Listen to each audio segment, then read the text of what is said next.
So you guys, as of today, when I'm recording the voiceover, it is June 25th.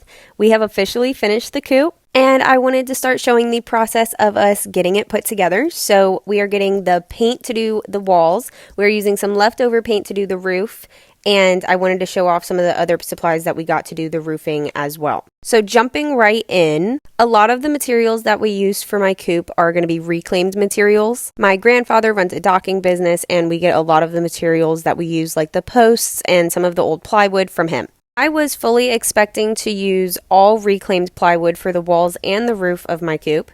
But the day that we started painting, my papa surprised me by getting me some brand new plywood for the walls, and that's what we ended up using. So you'll be seeing that in a little bit, but we still needed to get this plywood uncovered and pick some good pieces out to use for the roof.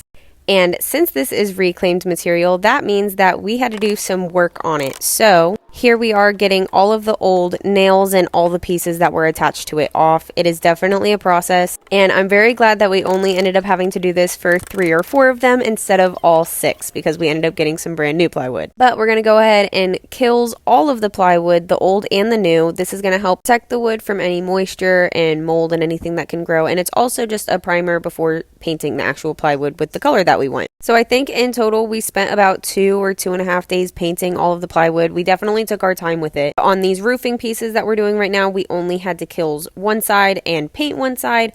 On the walls that we did, we had to kills and paint both sides of the wood. And here's just a little bit of that process of what we had to do to get the nails out of the old wood. And here comes Keegan with Red, one of our original chickens. She is not the friendliest. She's not mean, but she's definitely not the friendliest. So holding her is kind of like a gift. But anyways, here is the purple color that we decided to use for the underside of the roof. That way you kind of get a little pop of color when you're inside the coop. This is the same color that we have used on our back porch and on the side door that we used to get into our house. So it worked out that we had some left over, and I'm obsessed with the color. It goes really good with the color that we decided to use on the walls. And speaking of the walls, here is that brand new plywood that I was talking about. I'm so happy that this ended up happening and we were able to make it work with the new plywood. Because even though I'm so happy that I have a coop that has a bunch of reclaimed materials on it, it is also nice having, some fresh wood for the walls and all of that kind of stuff.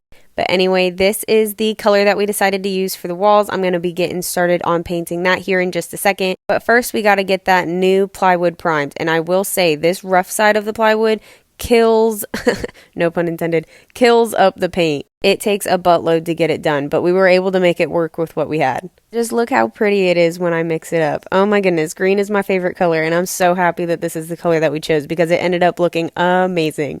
So now all that was left is basically just to get all sides of the walls and the panel that we used for the door painted. So that means that we had 4 pieces of plywood to paint. That's 8 sides in total since we were painting the front and the back. And somehow we made it work with just 1 gallon of paint, and I even have some left over to use as touch-up paint, so that's awesome. But yeah, that is just a little bit of the behind the scenes of the painting process that we did for the coop. I'm going to be doing a part 2 where I show the construction of the whole entire thing, essentially, and you will see the finished product then, but this is a little sneak peek in the meantime, and we will see you in the next one.